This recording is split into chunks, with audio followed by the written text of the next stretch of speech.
개념과 정서 관리 강의를 시작하겠습니다. 먼저 정서 관리 강의는 한국내전증협회 심리상담센터 소장 윤정희 선생님께서 진행해 주시겠습니다. 큰 박수 부탁드리겠습니다. 네,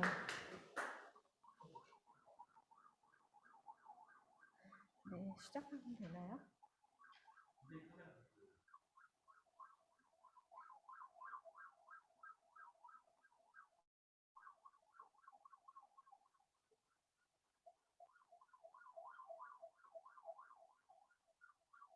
오늘은 정서 관리에 대해서 좀 폭넓고 모호한 개념이긴 하지만 전체적인 정서 관리에 대한 것을 좀 강의하고자 합니다. 자, 우리 인간의 소망에 대해서 생각을 해보면요. 어디까지일까 하면 좀 잘 살았으면 하는 거잖아요. 좀 웰빙 하면서. 그럼 생각을 해봤을 때 좀 넉넉한가 부족한가 제가 이렇게 띄웠습니다. 그래서 인간의 삶 속에서 내가 지금 넉넉하게 살고 있나 항상 부족하게 살고 있나 그거에 대해서 생각을 해본다면 내 아이는 누구에게나 사랑을 받아야 한다 이런 생각, 또 내 아이는 언제나 잘해야 한다 이런 생각, 또 내 아이는 늘 행복해야 한다, 내 아이는 누구보다 강해야 한다, 내 아이는 항상 완벽히 문제 해결을 해야 한다. 이런 생각들을 우리가 좀 하고 사는 것 같습니다. 그러면 내 아이만 그런가? 그럼 나는 어떤가? 이런 생각을 하게 되는데요. 우리는 어떤 부모가 되고 싶은가 하면서 굉장히 많은 생각들을 합니다.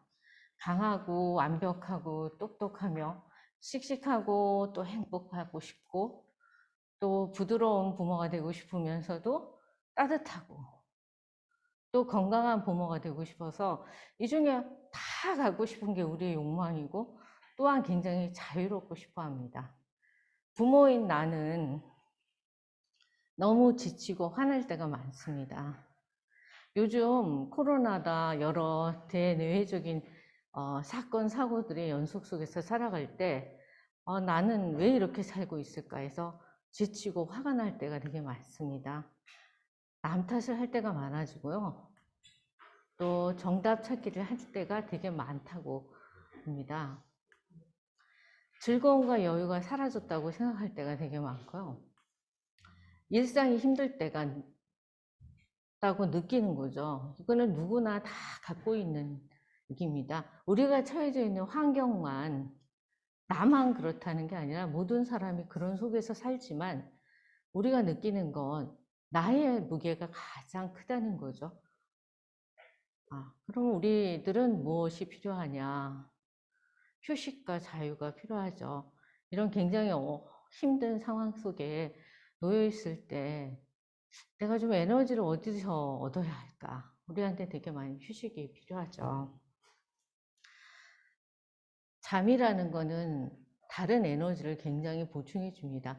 의학적으로 무슨 호르몬이 분비되고 모든 거를 축적하고 에너지를 생성해내고 그게 이제 우리는 잠 속에 잠자는 시간에 많은 것들이 이루어집니다. 그러나 그런 의학적인 면을 보지 않더라도 우리 정서적, 심리적으로 많은 것을 잠 속에서 진정한 휴식을 통해서 우리가 많은 것을 얻습니다. 그때 우리는 다시 이제 양육을 생각해 봐야 된다고 봅니다. 좌절과 실망에 대한 생각, 대응 방법 및 대처법에 대해서 우리 좀 많은 생각하게 되죠. 자존감을 키워주는 방법은 무엇인가? 근데 우리의 자존감도 많이 떨어져 있는데 과연 아이와 가족들을 어떻게 챙길 수 있을까? 올바른 가치관을 갖게 하는 방법, 또 원칙과 규칙을 세워 지키게 하는 방법. 양육의 범위는 어마어마하게 많지만 우선 우리가 좀 크게 생각해 본다면 이렇게 좀 생각해 봤습니다. 그럼 자존감을 높이는 쉬운 방법이 뭐가 있을까? 우리 일상 속에서 바뀔 수 있는 게 좋습니다. 요술지팡이가 있어서 딱 휘둘러 줄 수 있다면 좋겠지만 그런 일은 좀 일어나지 않죠. 자, 자존감을 높이는 쉬운 방법을 생각해 봅시다. 일단 자존감을 갖겠다는 생각을, 높이겠다는 생각을 먼저 하는 기본 자세, 워밍업 같은 거죠. 워밍업을 하고 마음을 가지고 실행과 실천할 수 있을 때 이런 효과가 나옵니다. 자신의 감정과 기분을 알아차리는 겁니다.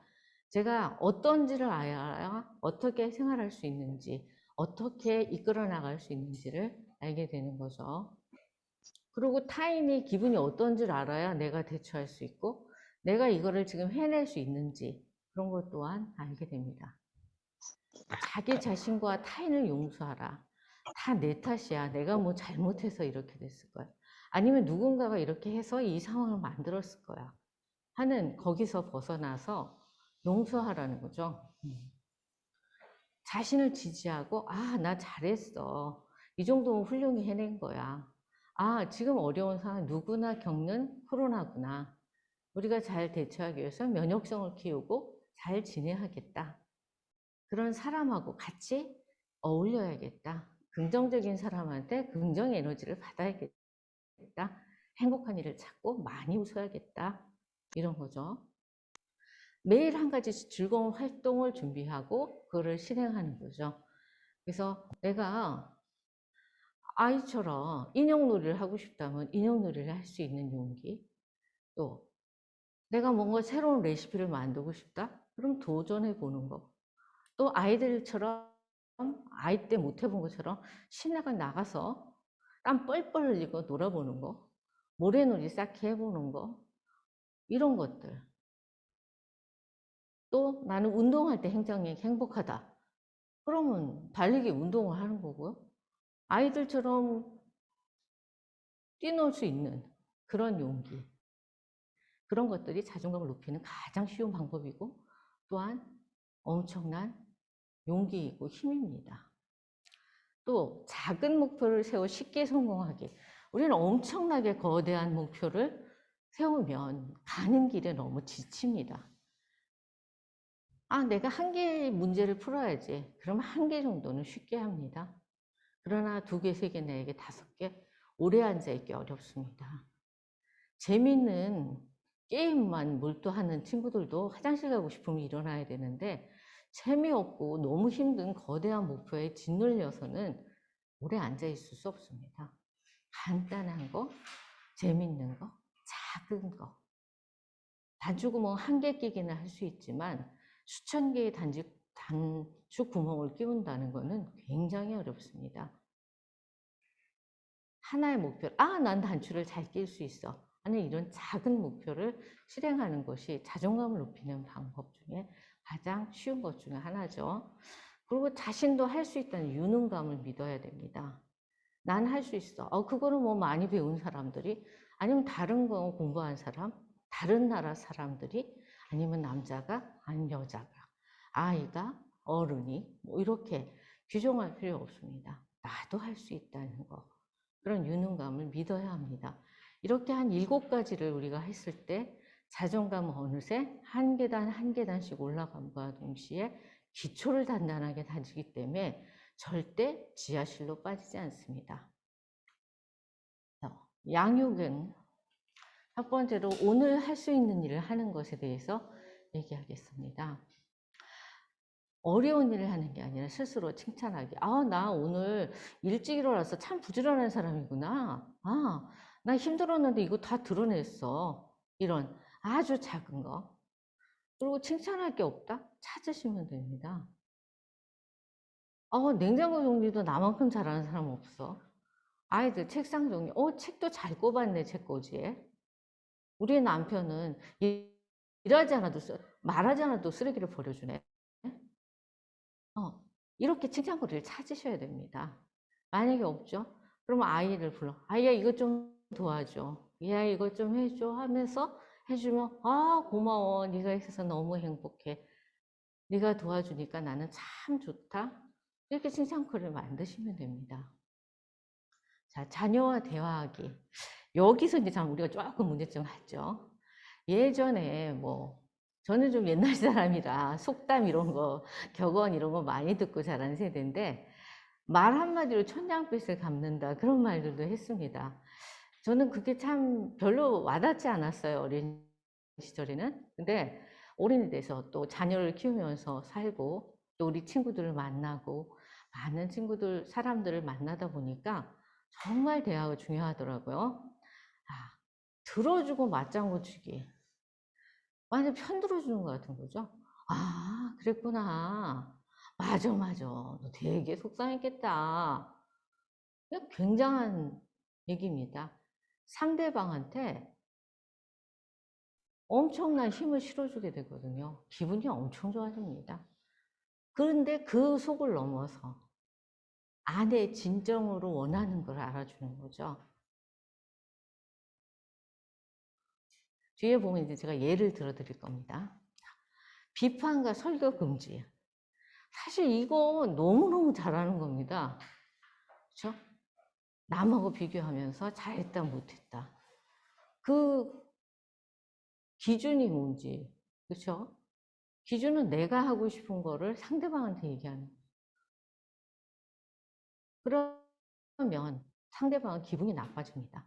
자녀가 됐던 남편이 됐던 아내가 됐던 잘 모르는 사람이든 친한 사람이든 비판과 설교 금지는 우리가 사실 굉장히 어렵지만 꼭 해야 하는 거죠. 그래서 감정을 비춰주는 거울이 된다는 걸 아셔야 되고요. 또 감정을 이어지는 대화가 굉장히 필요하다는 거. 뒤에 사례를 들어서 조금 설명해 드리겠습니다.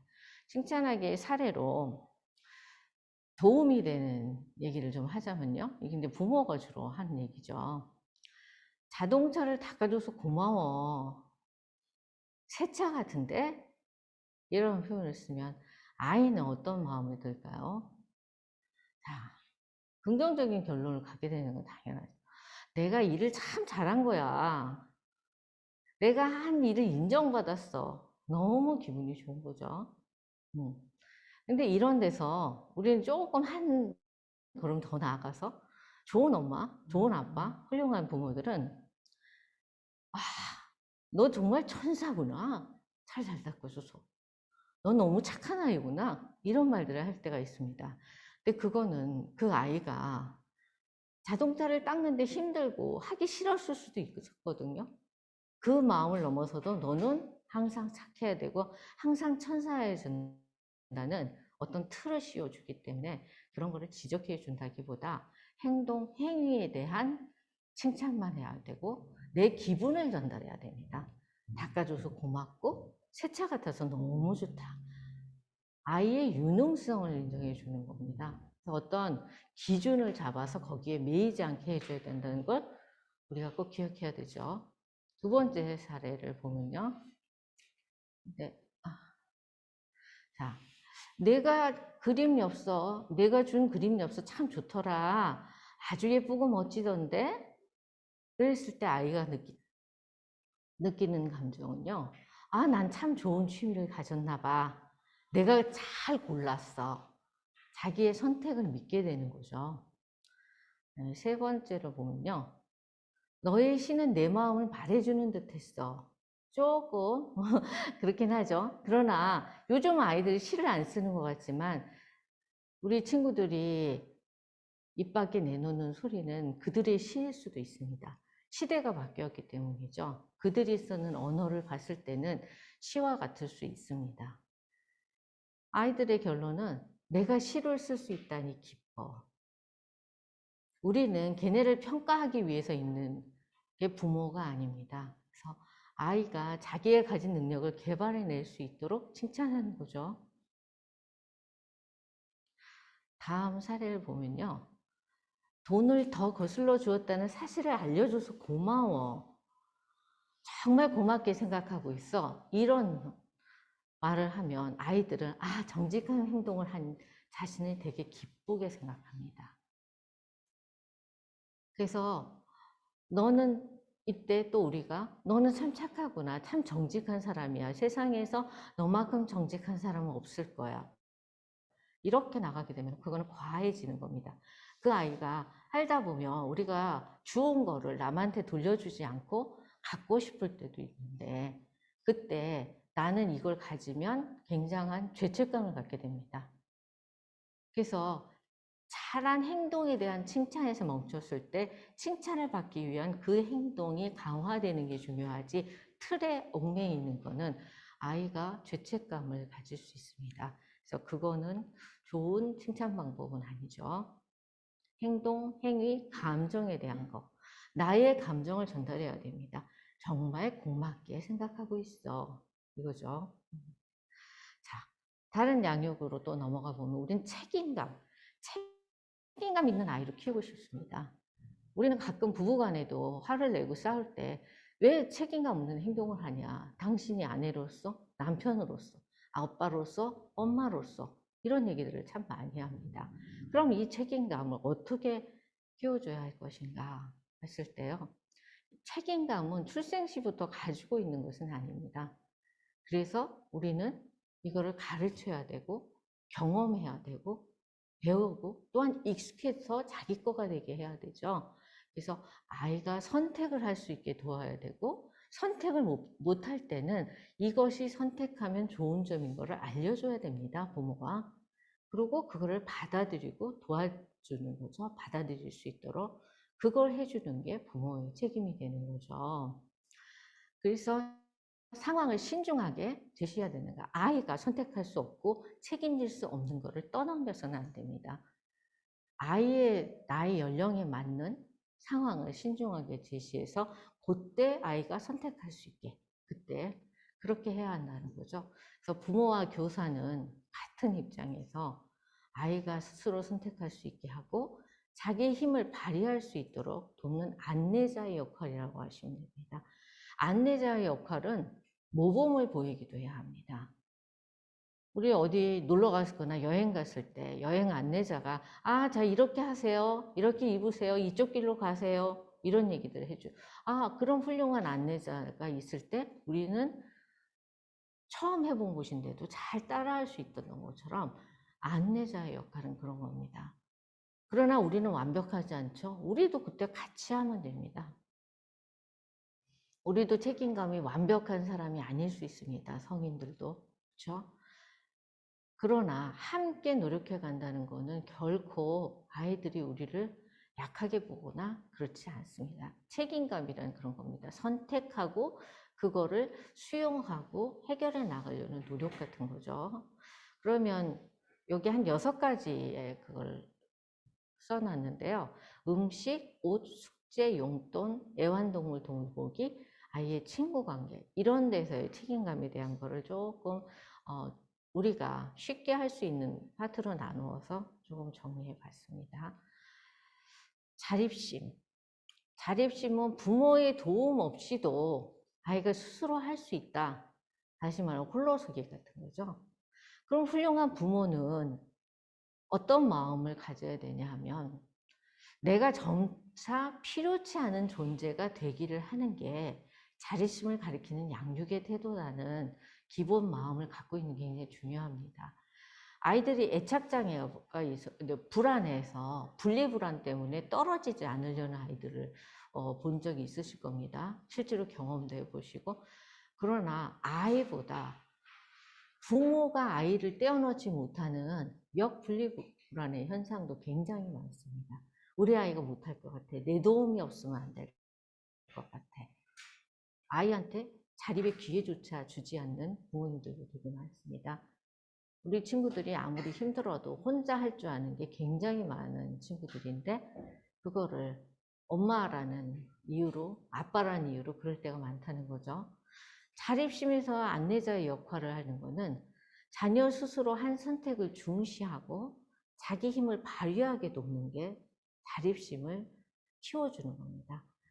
자립심이 좀 자라날 수 있게 그런 어떤 승낙적인 긍정적인 반응 표현을 쉽게 좀 예를 들어서 한 6가지 정도 제가 써봤습니다. 내가 원한다면 해도 돼. 내가 바라는 것이 진정 그것이라면 결정은 네가 내려. 사실 그건 내게 달려있어.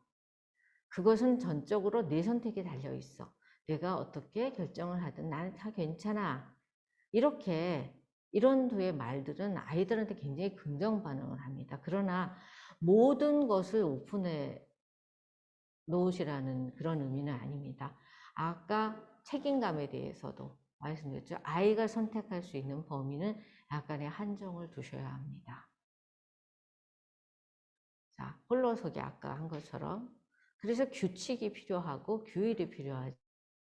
그래서 감정은 너그럽되 행동은 엄격하게 제한을 둬야 합니다. 아이를 배려하면서도 부모의 의지를 관철시키는 것이 필요하죠. 아이가 숙제를 해도 되고 안 해도 되는 게 아니라 숙제는 꼭 해야 되는데 언제 하기를 선택할 수 있는 거죠. 이렇게 선택의 폭은 되게 다릅니다. 부모들의 불안은 불안할 수 있는데 그 불안을 자녀에게 떠넘기게 해서는 안 됩니다. 그거는 우리의 몫인 거고 자녀의 몫은 아니죠. 다른 계속 불안한 마음이 든다면 방법을 찾으셔야 됩니다. 이건 좀 전문가와 상의하시는 것도 좋죠. 그러나 아이들을 믿는다면 불안은 감소할 겁니다.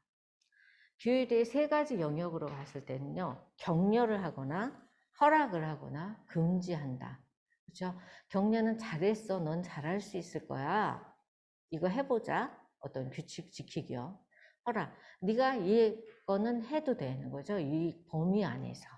금지는 해서는 안 되는 거에 대한 겁니다. 이럴 때 일관성이 있어야 되죠. 어떤 날은 금지했다가 어떤 날은 해도 됐다가 이렇게 해서는 안 됩니다. 자, 적극적인 아이로 키우는데 좋은 출발을 위한 시작의 먼저 아침 시간입니다. 단잠을 깨우는 방해자가 되지 않기. 자, 그래서 빨리 안 일어난다고 야단치고 화내고 괴롭히는 그런 존재가 돼서는 안 됩니다. 자명종을 일어나게 한다든지 다른 방법을 써야 됩니다. 그러니까 부모가 악역을 맡으시면 안 좋죠. 아이가 아침부터 화가 나고 속상해하면서 하루를 시작하게 하는 데는 정서 발달에 좋은 상황이 아닌 거죠.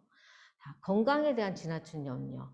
네가 이렇게 잠을 많이 자서 건강에 나쁠 것 같다. 잠을 적게 자서 나쁠 것 같다. 하면서 지나친 염려를 하면 아이들은 그 머리가 굉장히 좋습니다. 우리 아이들은 우리보다 훨씬 앞서갑니다. 아이의 속도, 생각의 속도는. 그래서 꾀병을 부려서라도 다정한 보살핌을 얻어내려고 하기 때문에 그거는 나쁜 습관을 갖게 되는 거죠. 사랑받고 싶은 욕망이 잘못된 게 아니라 나쁜 습관이 되지 않게 해주는 게 좋습니다. 그리고 시작을 행복하게 평화롭게 해야 우리는 편안한 가운데 좋은 생활을 시작하게 되죠. 이거의 예를 보면 얼른 일어나 이 게으름뱅이 같으니라고 이런 것보다는 오늘 아침에 일어나기 힘든가 보다. 그렇죠? 침대에서 당장 쫓아낸다 이런 협박이 아니라 침대에 누워 있는 것처럼 기분 좋은 일은 없지. 그 기분을 알아주는 거죠. 우리 아침 이불 속 분위기 참 좋지 않습니까? 일어나기 싫은 거. 특히 지금처럼 추워지기 시작한 이 계절에는 더욱더 그럴 겁니다. 또 맙소사 이 장꾸러기가 또 있네. 어딨어? 누구 닮았어? 더 막 이런 얘기보다 5분만 딱 자고 일어날까? 엄마가 시계 맞춰줄 테니까 이때 일어나면 아빠가 맛있는 사랑 담긴 우유를 준비해 줄 테니까 네가 일어날 거지? 이렇게 아이들의 기분 좋은 시작을 생각하는 거죠. 두 번째, 시간표의 압박입니다. 우리 이거 참 못합니다. 아침 깨우기도 힘들지만 등교 시간 지키고 서두르라고 하면 아이들은 더 꾸물거립니다. 이거는 너무너무 애들이 못됐다고 표현들을 하시는데 그게 아니라 그걸 무기 삼는 겁니다. 엄마 아빠의 관심이 초집중되는 시간을 즐기는 거죠. 평상시에 그 정도로 아이한테 관심을 보이지 않았기 때문에 아이는 이 관심을 즐깁니다. 이걸 무기로 삼지 않게 해야 되죠. 그래서 서두르기보단 지금 몇 분 남았어. 우리 몇 시에 가기로 했지? 하고 알려주는 겁니다. 그래서 시간 맞추는 일은 아이에게 하게 해야 합니다. 물론 시행착오도 겪어야 되고 그 사이에 우리는 열불을 나고 화가 나는 일이 많겠지만 이건 조금 시간은 걸리지만 충분히 됩니다. 아주 어린 아이도 다 가능한 얘기입니다. 세 번째, 아침 식사. 우리가 밥 먹는 게 굉장히 중요하죠. 아침을 잘 먹어야 하루가 잘 지낼 수 있다는 그런 전문가들의 말이 있는데 진짜로 그렇습니다.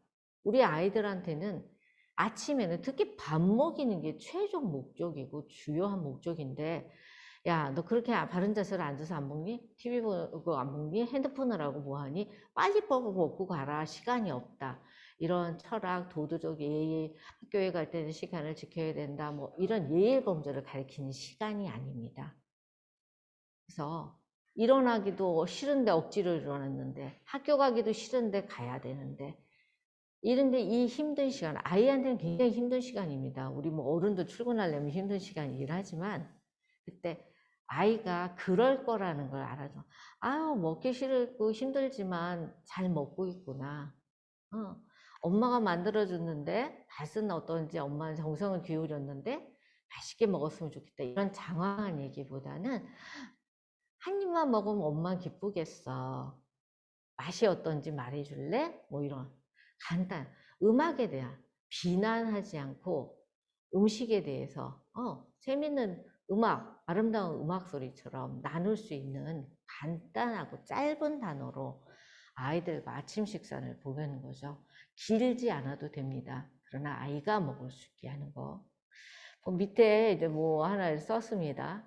영리한 사람은 구덩이에서 나오는 법을 알지만 현명한 사람은 아예 구덩이에 빠지지 않는다고요. 아이가를 구덩이에 밀어넣거나 내가 구덩이에 들어가 있거나 할 필요는 없지 않겠습니까? 그래서 좀 더 편안하게 즐길 수 있는 아침 식사 시간을 만드시면 좋겠습니다. 자, 시간표의 압박, 여기에 사례가 또 있네요.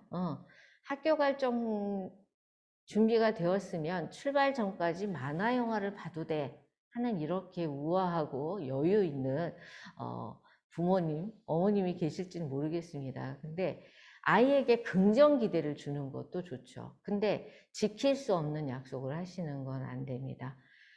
엄마는 늘 보여준다는 거 못 보게 했잖아. 이렇게 되면 이제 뒤에도 나옵니다. 아이들은 절대 지키지 않게 됩니다. 그래서 스스로 맞출 거라는 긍정 기대. 아, 시간 안에 우리 준비하고 갈 수 있지? 아, 엄마는 그렇게 믿어 하는 그 당연성을 알려주면 됩니다. 그러나 준비가 다 된다면 우리는 그 시간에 무엇을 해도 되는데 이렇게 말하는 거 좋죠. 자, 적극적으로 아이를 키우기. 불평하는 아이를 달래는 거, 이게 사실 굉장히 어렵습니다. 저도 막 불평을 많이 하면서 사는데, 불평에 대꾸를 하거나 변명을 하다 보면 화가 나고요. 또 급기야는 말사통까지 번지게 되죠. 그러면 이제 엄마는 절대로 나에게 뭘 사주지 않더라. 이러면 내가 사주기를 바라는 것이 있구나. 거기에 말려들면 안 됩니다. 불평에. 그리고 그 불평 안에 아이가 원하는 걸 찾는 거죠. 앞에서도 얘기를 좀 잠깐 했었는데 속에 원하는 속마음을 알아주는 거야. 아빠는 날 어디 데려간 적이 없잖아 하면 어디 가고 싶은데? 물어봐 주는 거죠. 엄마는 늘 늦더라. 그럼 엄마를 기다리는 게 싫구나. 아이들이 즐겨 쓰는 말, 절대로, 늘 이런 거를 하는데 이런 극단적인 말을 하는 거는 부모한테서 배운 경우가 굉장히 많습니다. 그래서 부모님들이 이런 표현을 쓰지 않도록 하시는 게 좋고요. 이런 표현을 쓰면 들어주지 않아야 됩니다. 그래서 예쁜 말을 썼을 때 들어준다고 하는 거, 그거 굉장히 좋은 방법이 될 수 있습니다. 적극적으로 운동화 끝매기, 학교 가는 길, 학교에서 오는 길, 저녁 시간 이런 것들도 있습니다. 그래서 이런 모든 것들을 할 때 아이는 정서적으로 굉장히 안정감을 갖게 될 것이고 아까 말씀드린 대로 책임감, 자립심 이런 것을 갖게 되죠. 운동화 끝매기 같은 거 못한다고 야단치고 너는 왜 이런 것도 못하냐.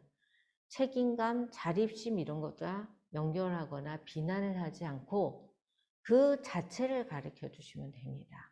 방법을.